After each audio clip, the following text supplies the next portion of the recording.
The leader tourer class is dominated by motorcycles with high revving engines or sport touring ergonomics. There aren't many motorcycles that are fast enough yet still have a relaxed stance, equipped with bottom torquey engines for those who don't want to set speed records. That's why I was interested in the Moto Guzzi V100 Mandello. Additionally, while having a reasonable price tag, the bike is loaded with many decent technological solutions. It's worth mentioning that this model is mainly a concept for Moto Guzzi.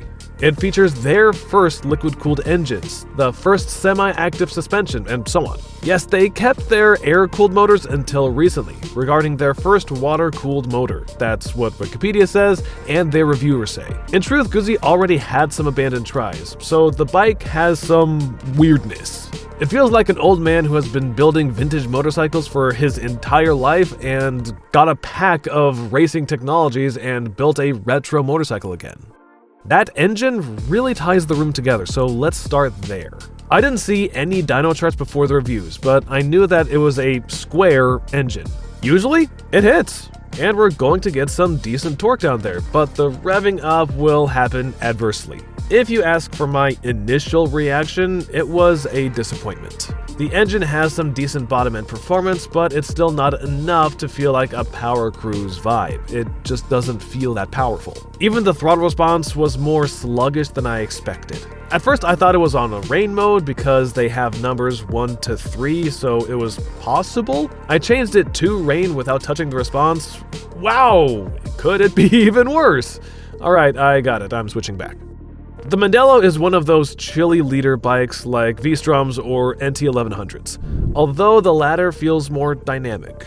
Moreover, at low revs, the engine didn't perform as I expected. To feel the punch, you need to rev it up above 5,000 RPM. Then it wakes up, and you can enjoy a decent acceleration. You feel it performs like a real leader bike, but it needs some time to rev it up first. So it was common when I opened the throttle to the limit and thought, am I here to ride or what?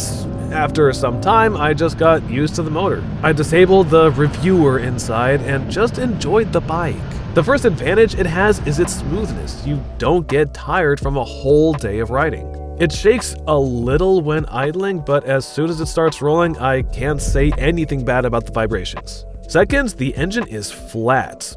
Here's what I mean. Even the powerful bikes sputter when you twist the throttle at 2000 RPM, having weak, if any, acceleration. Only after around 4000 RPM does the engine get its operating speed. It might have enough torque down there, but you need to operate the clutch or gently open the throttle. The Mandello reacts very smoothly, and you can enjoy its low revs. It's one of those things you can't feel on the learning charts. Unfortunately, the V100 has an awful quickshifter. It was so bad that I just stopped using it, even though the gearbox is harsh and rough. Sport touring vehicles usually do everything instantly, while here, every gear shift is a pronounced and chilly action, so you feel the feedback. Even if you want to work the gearbox like it's a sporty bike, it won't. When you engage the first gear while standing, everyone on the block feels a blast wave. But here the engine flatness helps. It allows you to shift gears less often if you want. When you're riding mountains, all your speeds range between 30 and 120 kilometers, and it's very smoothly covered in third gear. There's no need to fine twist the grip or play with the clutch. For example, if you enter a roundabout doing 25-30 kilometers, you can also be in third. The motor feels smooth. There's no need to disengage the clutch. So if you don't care about sporty riding and just like it relaxed, you'll enjoy this engine. The motorcycle also feels a little spicy because of the Shaftdrive. Moto Guzzi had their own version of paralever on old Stelvios, but for some reason it was abandoned. When you open the throttle, you feel a slight shaft effect, which you don't witness on new power bikes. That effect was smoothed out by a long swing arm, but it's here. And sometimes you might also feel a kick when the engine is braking. For example, I rode the new 1200 Tiger a day before I rode the Mandello, and the Tiger's shaft didn't draw any attention, as well as they don't on BMWs, unlike the Guzzi, where you feel like you're riding a shaft-driven motorcycle. It doesn't cause any issues when you ride it chill. you just get a light nostalgic feeling, I guess, like a slight rocking when you twist the throttle. But if you lean it to the ground at every corner, you'll be annoyed that it's not as refined or as smooth as other sports touring motorcycles. The Rich S version is equipped with a suspension that clearly shows us that the manufacturer is just learning modern technology. The S got a semi-active suspension managed by Ohlins Smart EC2.0. To be honest, it's a little bit too much for a 233 kilogram motorcycle with a 115 horse square engine. But I can understand their choice. Guzzi's didn't utilize any semi-active suspensions before. Moto Guzzi and Aprilia share the same parent company, and if we ignore older models, Aprilias have semi-active suspensions only for their RS V4 Supersport and top-spec Tuono V4 Factory.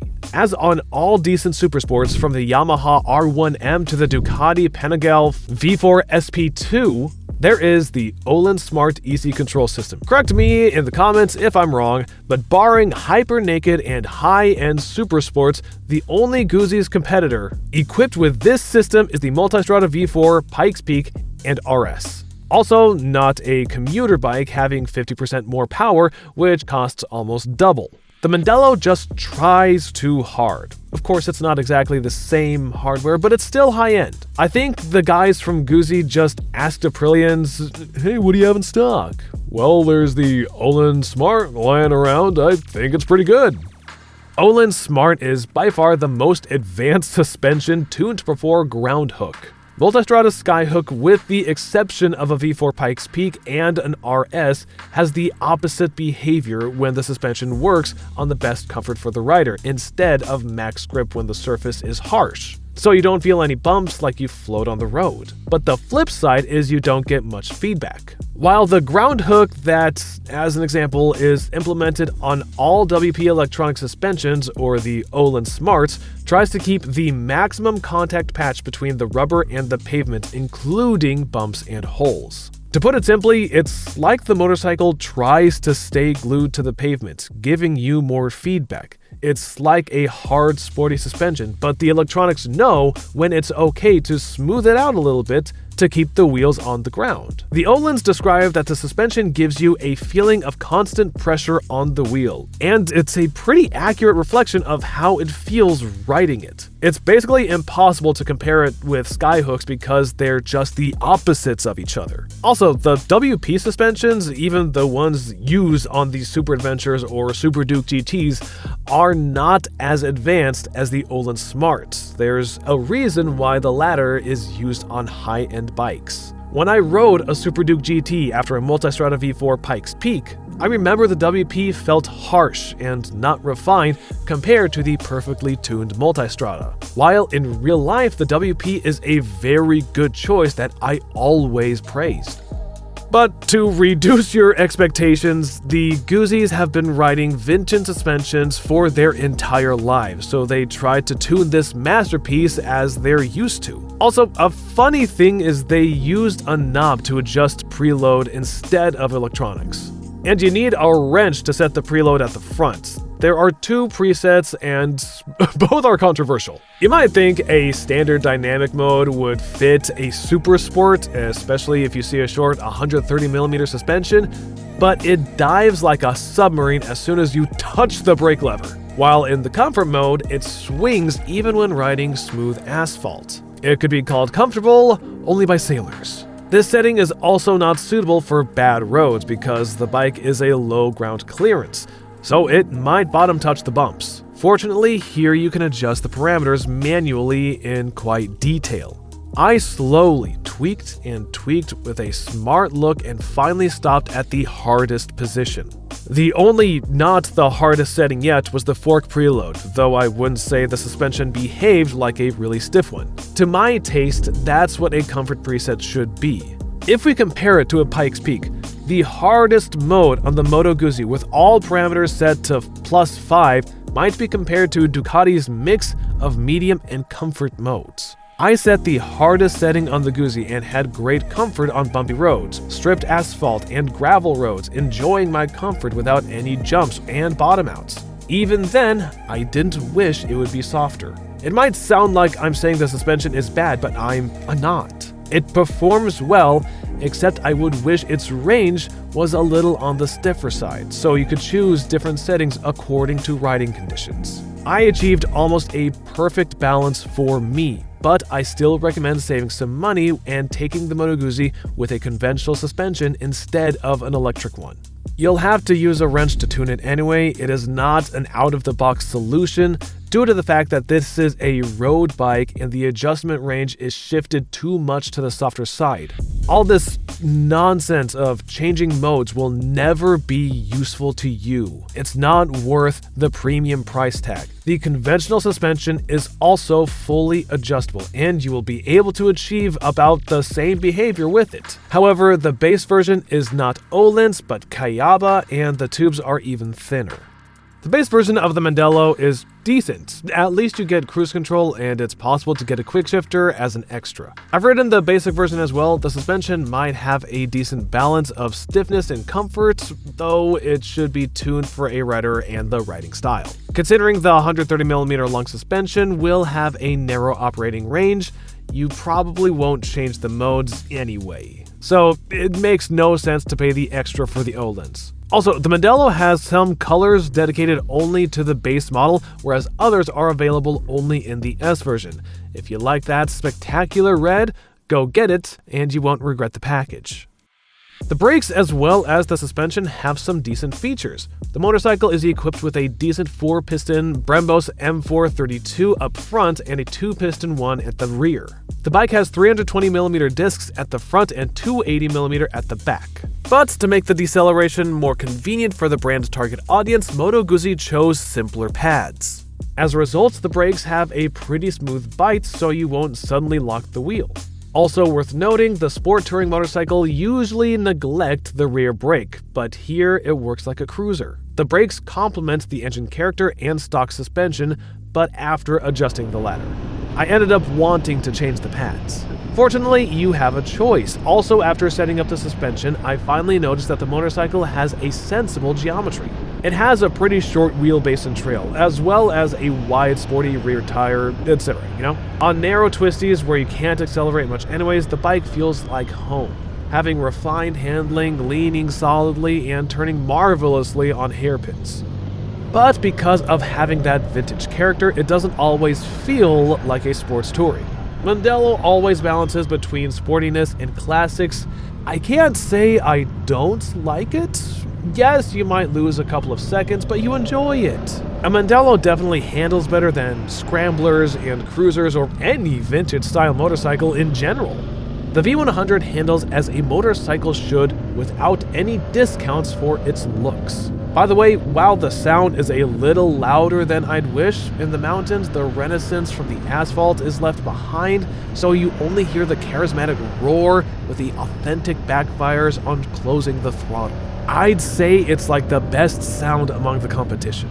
Now let's talk a little bit more about the technologies.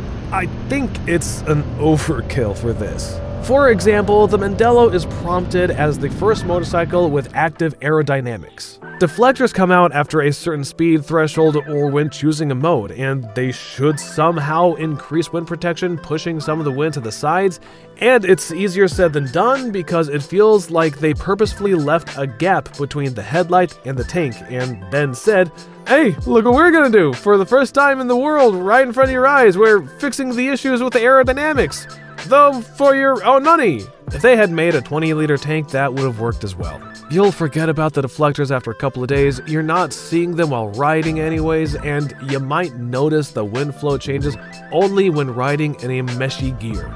When I see this try, I start dreaming that one day huge winglets might be there that would expand at speeds over 100 kilometers an hour, and they would create insane downforce. So even if you crash, it won't break. That's what I call the future. While here, it reminds me of popping out car cup holders. Only a cat can be surprised by this. As well as by an electronic windshield adjustment. First of all, that's not that cool. 300cc Chinese bikes already have had that for a while. A Tiger 1200 has already managed to return to manual ones. Second, it's difficult to call this shield a touring one. It's just too short. No matter if it's the lowest or the highest position, most of the buyers just move to the upper position as soon as they buy it, and then they just never touch it again. Ideally, they should have to put a taller windshield here instead of selling it as an extra, and this monster windshield should apply the latest chosen position on the engine start. So it would have a better comfort as well as a wow factor when starting the bike, while it would still just look humble in the parking lot. That's what I call the future, not this. When it comes to windshield comfort, it depends on your point of view. It's okay for the sport touring class. There's no wind buffeting even when riding closer to 200 kilometers an hour if you don't feel your head is being pushed back by the wind, as it happens on some sports touring motorcycles. So you don't have to fight the wind. The windshield works fine. While the aerodynamics in general, they are not that good for the sports touring class. It doesn't slap the tank when you're going 160 kilometers an hour, but it floats side to side in the lane.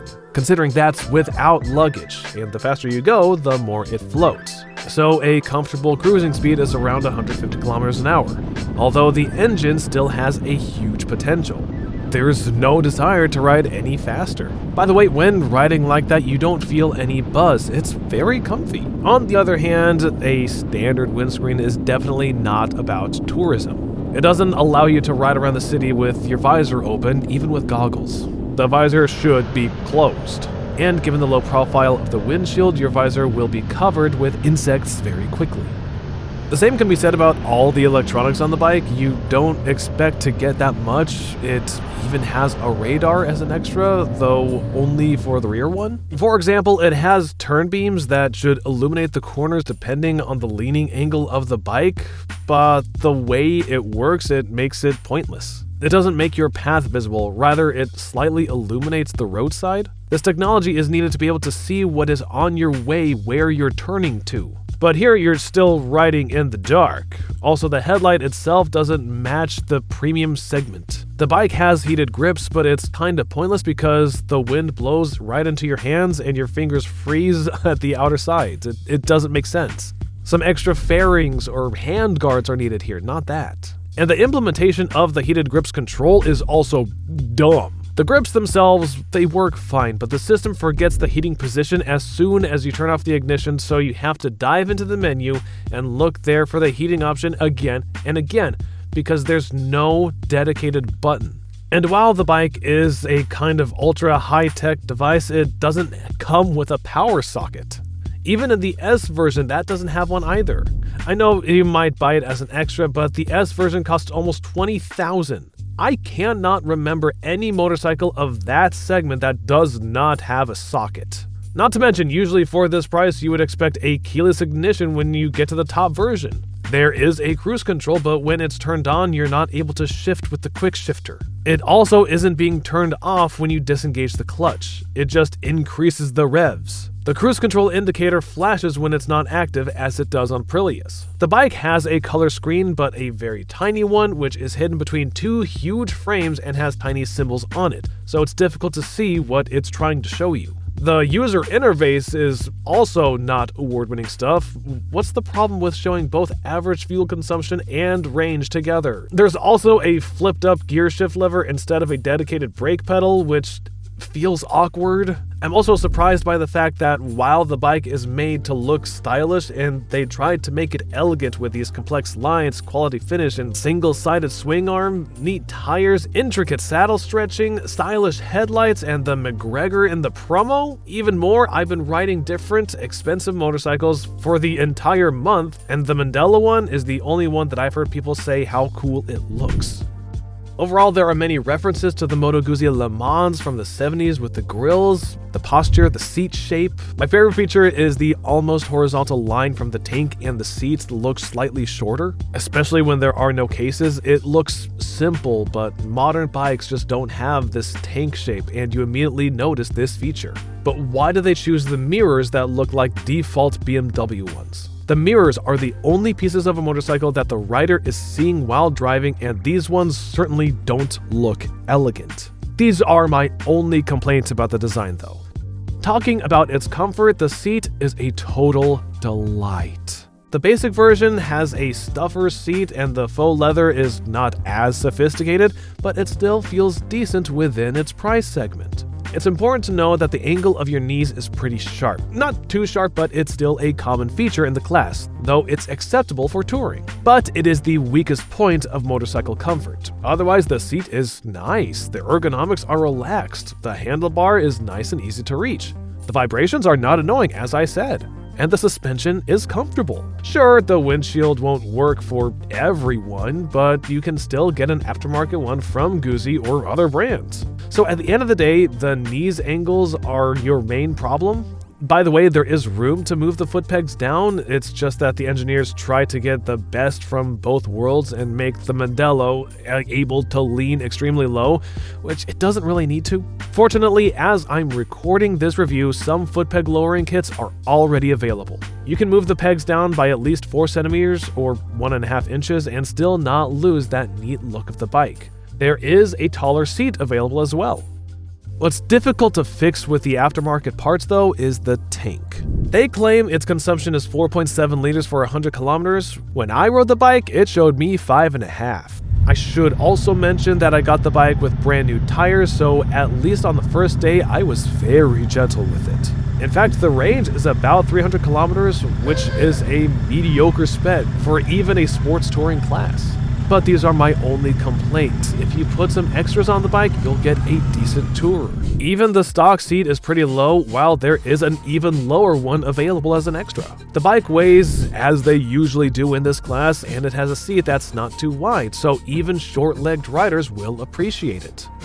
I can recommend this bike, but I am doing it cautiously, because it's not that easy to compare to anything. If a drive shaft is your main criteria, then you can only compare it to a 1250 RS and Moto Guzzi V85, and they are very different. If you forget about the shaft and focus on touring models for the price, there is a lot of supply, none of which has that vintage charm. If we ask the overmind of YouTube query questions, we'll see that the 1250 RS is the main comparison there. And somewhere much lower we can witness the Multistrada V2, which is also a reasonable comparison. When I saw the Mandello in real life, I immediately thought that the brand which works with such complex details is the Ducati. The Multistrada is a decent competitor if you want to get some of the same aesthetics in this price range, while technically those bikes belong to different classes. The Multistrada has a revvy, jumpy engine tuned for those who like that expression. Also, the Ducati is a popular choice in Europe, so they don't catch the eye anymore. By the way, Moto Guzzi's promised to release a crossover on the V100 platform, which also might have its right of existence. Back to comparing it to the 1250 RS, firstly, it's obvious that the Beamer doesn't look as charming as the Mandello. The riding position of the Beamer is also sportier, so you have to reach the lower mounted grips, unlike with the Italian. Plus, the absence of vibrations and a decent seat makes the V100 even more comfortable. And the RS is pricier too. The BMW might have its advantages, such as the electronics being a bit more refined, except the suspension, and the 1250 is already a fine-tuned platform. Someone defends the RS, but for the price, I would choose either the hyper-versatile Tiger 900 GT or the more touring-oriented NT1100. But those two are not competitors for the V100. They're plasticky, while the Mandello is more of a slick vintage package that is effortless to handle and smooth to ride. Plus, it will always be an exotic motorcycle even in Europe, unlike the other two. There are simply no competitors for those who prefer the Mandello's vibe.